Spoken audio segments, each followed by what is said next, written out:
Good morning, my diamonds, my Teletubbies, my Hershey Kisses. Tell me, what do you think about karma?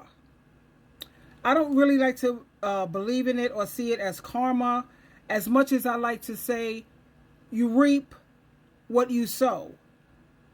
Because a lot of people feel that I see a lot of people doing so many horrible things to other people, and it seems like they just seem to get away with it.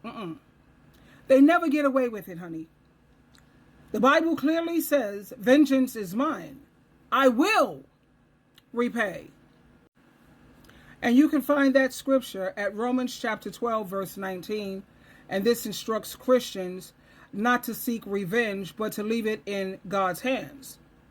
Now, the clip I'm going to share with you is to show you that God don't play when it comes to some of his people. I remember how, well, let me just play this clip for you, and then we'll come back and we'll talk about it, okay? Educational purposes and for a critical review. Let me share it with you. Here we go. I remember the time I found out my ex-husband was cheating on me. The girl he was cheating on me with got in a really bad car accident where she got ejected out the car and couldn't walk. Oh. I found out about her by going through his phone, right? So I posted it on Facebook, and apparently she's like the city whore. So everybody was inboxing me, letting me know that she currently in the hospital fighting for her life and stuff. I never met the girl ever before in my life.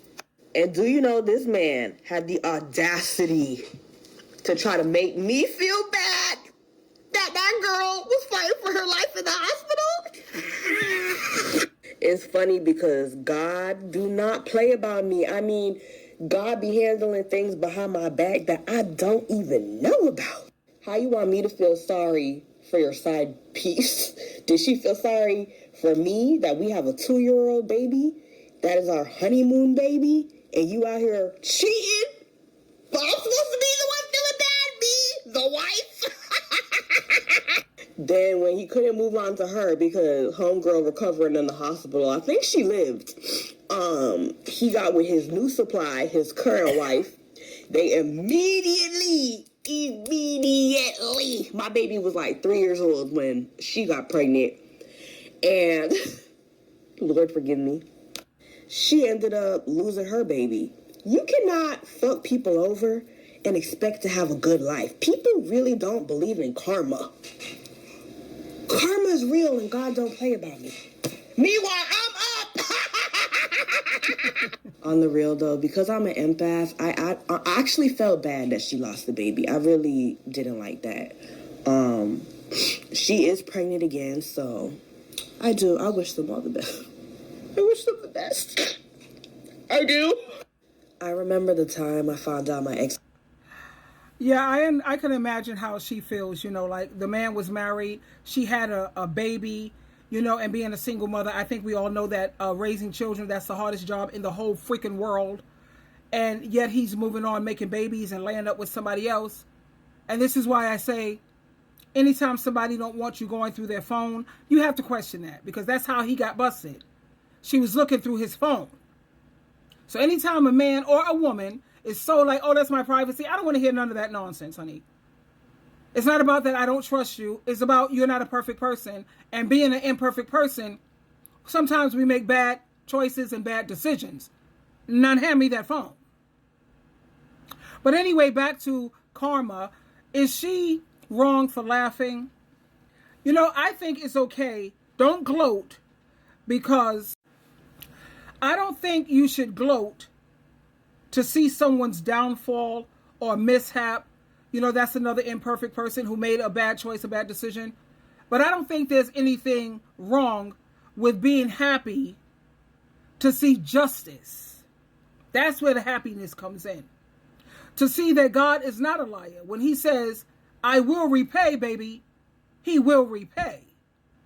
Sometimes it takes longer than others, but it happens. Like my ex-fiance, I was with him for 7-9 years. Gregory Elliott, I love that man like I've never loved anyone like a man. Okay?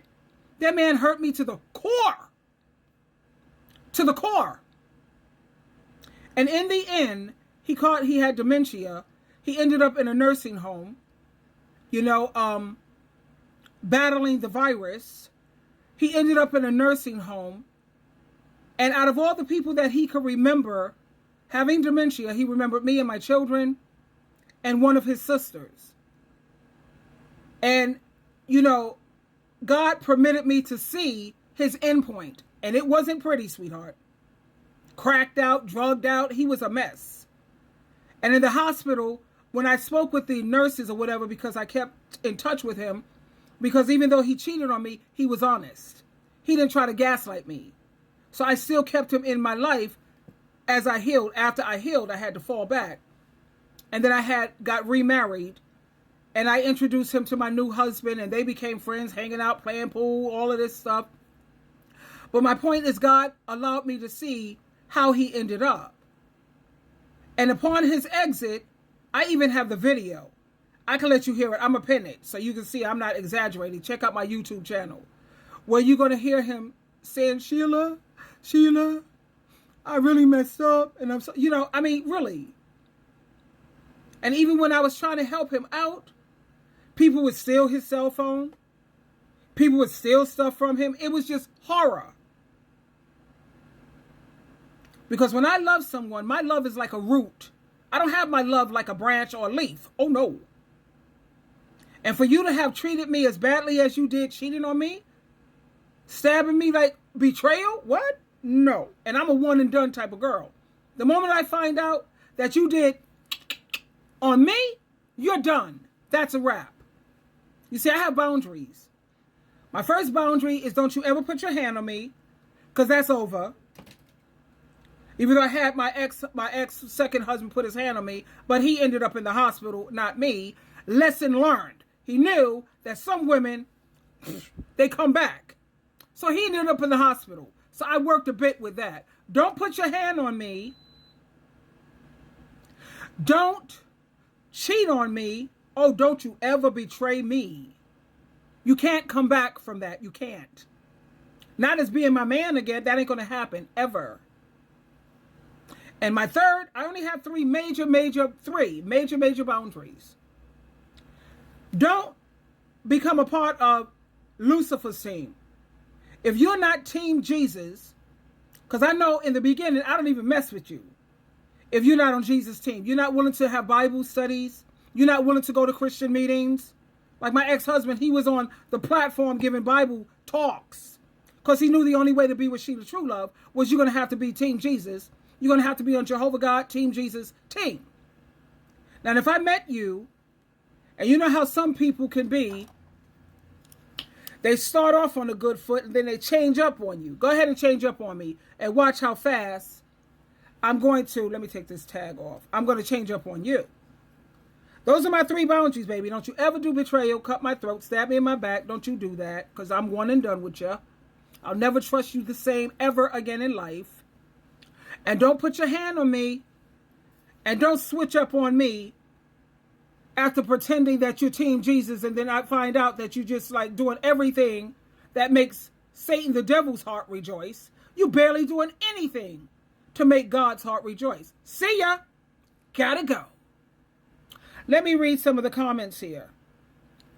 One person says, I 1000% believe in karma because someone did bad to me and something bad happened to them. Just sit back and let it happen. Like I said, I rejoice when I see that God's justice, because you see, God has 4 major attributes. That's wisdom, power, love, and justice. And when I see justice happen, yes, I do. My heart leaps. It's not gloating for the wrong reasons. It's because I love seeing my father being proven right. My child's father cheated, chose another woman over me who was there previously before me. She knew about me and she knew he was playing me. And yet she still continued on. Okay, my ex-husband was cheating on me. Hold on, honey. Hold on, baby. Anyway, I gotta go because this is what. But anyway, twinkle, twinkle, twinkle. Always live righteously. Bye.